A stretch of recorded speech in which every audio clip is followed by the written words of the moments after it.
आज से 4500 साल पहले जिन लोगों ने इजिप्ट में मौजूद पिरामिड्स को बनाया था, उनको हमारी जमीन का एक्यूरेट साइज पता था। जी हाँ, साइंसदानों ने इन पिरामिड्स के साइज और शेप की कई सालों से स्टडी करने के बाद कहा कि जिन लोगों ने इन पिरामिड्स को बनाया उनको जमीन के साइज के बारे में पता था। साइंसदान इन पिरामिड्स के बारे में जितना जानने की कोशिश करते हैं वो उतना ही इसमें उलझ जाते हैं, क्योंकि इसमें बहुत ज्यादा मिस्ट्रीज हैं जिनके बारे में साइंसदान जानने की कोशिश कर रहे हैं। इनमें सबसे बड़ी मिस्ट्री ये है कि पिरामिड्स को कैसे बनाया गया था और इनका असल मकसद क्या था। सालों की मेहनत और रिसर्च के बाद हमें ये बताया जाता है कि पिरामिड्स एंशिएंट इजिप्शियंस फेरोन्स के टॉम्ब्स हुआ करते थे। उस वक्त के लोग इन फेरोन्स को किंग से बढ़कर खुदा का दर्जा देते थे, जिनको पिरामिड्स में दफनाया जाता था। लेकिन आज तक साइंसदानों को किसी एक किंग की भी बॉडी नहीं मिली, बल्कि आज तक किसी भी पिरामिड्स में से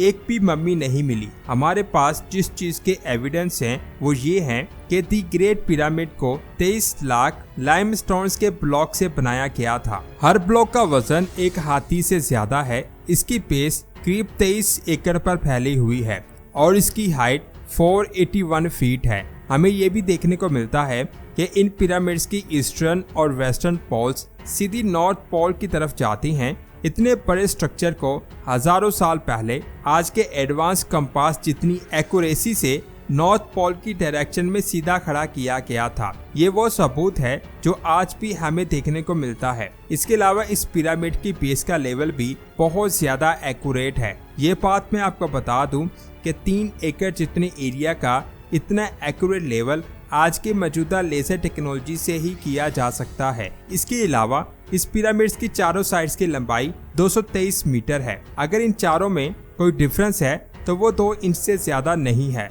यानी ये वॉल्स 99.98% एक्यूरेट हैं। जिन लोगों ने दी ग्रेट पिरामिड्स को बनाया था उन्हें जमीन के साइज के बारे में अच्छी तरह से पता था। जैसे कि आपको पता है कि सर्दियों में दिन छोटे और रातें बड़ी हो जाती हैं और गर्मियों में रातें छोटी और दिन बड़े हो जाते हैं। लेकिन एक साल में 2 दिन ऐसे होते हैं जिनमें रात और दिन दोनों एक जितने ही होते हैं। एक दिन होता है 21 मार्च और दूसरा दिन होता है 22 सितंबर। इन दोनों दिनों में सूरज इक्वेटर के बिल्कुल सेंटर में होता है, जैसे आप इस तस्वीर में भी देख सकते हैं। इस टाइम को सोलर इक्विनॉक्स कहा जाता है। इसका मतलब ये हुआ कि इन दोनों दिनों में 12 घंटों का दिन और 12 घंटों की रात होती है। अगर 12 घंटों को सेकंड्स में कन्वर्ट किया जाए तो ये 43,200 सेकंड्स बनते हैं। अगर 43,200 सेकंड्स को दी ग्रेट पिरामिड्स की हाइट से मल्टीप्लाई किया जाए तो जवाब आता है 6,333 किलोमीटर्स। ये उतनी ही लंबाई है जितनी जमीन के पोलर रेडियस की है। अगर परसेंटेज को देखा जाए तो पिरामिड को बनाने वालों की कैलकुलेशन 99.63% एक्यूरेट है। आप सोच रहे होंगे कि ये इत्तेफाक हो सकता है, लेकिन पिरामिड की बेस का पेरीमीटर 0.921 किलोमीटर है। उसको अगर 43,200 से मल्टीप्लाई किया जाए तो जवाब आता है 39,804 और ये साइज जमीन के सर्कमफेरेंस ऑफ अर्थ के साइज के 99.34% के बराबर है। कोइंसिडेंट सिर्फ एक बार होता है, लेकिन 2 दफा 99% एक्यूरेट रिजल्ट आना इस बात का सबूत है कि उस वक्त भी लोग बहुत इंटेलिजेंट थे। लेकिन अभी भी बहुत सारे लोगों का मानना है कि ये सिर्फ इत्तेफाक है। लेकिन जैसे कि हमने अभी जाना, ये 43,200 जिसका ताल्लुक सोलर इक्विनॉक्स से है, ये एक और जगह पर भी अपना सबूत दे रहा है। देखने से पिरामिड की 4 साइड्स नजर आती हैं, लेकिन असल में ये 4 नहीं बल्कि 8 हैं। ये 8 साइड्स सिर्फ सोलर इक्विनॉक्स वाले दिन ही ऊपर से देखने पर नजर आती हैं। इस डिस्कवरी को पहली बार 1940 में एक ब्रिटिश एयरफोर्स पायलट ने की थी, जब वो पिरामिड के ऊपर से गुजर रहा था। अब यहाँ सवाल आता है कि हजारों साल पहले पिरामिड बनाने वाले लोगों को जमीन का सोलर रेडियस और इक्वेटर के सर्कमफेरेंस के बारे में कैसे पता चल गया।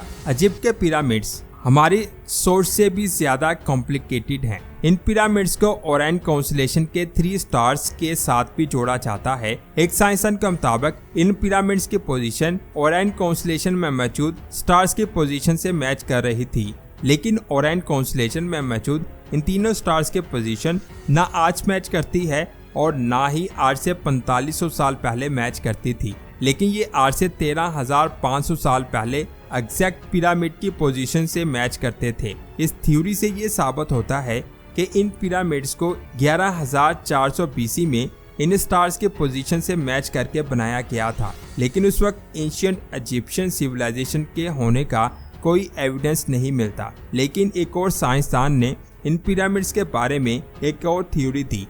उसने कहा कि गीजा प्लेटू, जो आज एक खुश्क जगह है, ये आज से 4500 साल पहले भी ऐसे ही खुश्क होती थी, लेकिन लाइमस्टोन से बने 240 फीट परे इस स्ट्रक्चर पर ये निशान सिर्फ हवा और रेत की वजह से नहीं, बल्कि इसमें पानी का बहुत बड़ा किरदार है। ये निशान तब मुमकिन हो सकते हैं जब पानी यहाँ से बहुत स्पीड में गुजरे। ऐसे निशान कई और पहाड़ों पर भी देखने को मिलते हैं। यहाँ पानी बहुत तेजी के साथ गुजरा करता था। अगर इस स्टैचू को भी एंशिएंट इजिप्शियन ने ही बनाया था तो उसके बाद तो ये जगह आज तक खुश्क ही रही है। तो क्या कहीं उस दौर से पहले तो यहाँ पानी नहीं था? साइंस के पास इस बात का एविडेंस मौजूद है कि 9700 BC में हमारी दुनिया से आखिरी आइस एज खत्म हुई थी। ग्लेशियर पिघलकर पानी बन गए और समुद्र का लेवल 500 फीट मजीद बढ़ गया था। इस दौरान अच्छा खासा पानी यहाँ से गुजरा था। यहाँ पर आज ये स्टैचू मौजूद है। पिरामिड्स का जमीन के साइज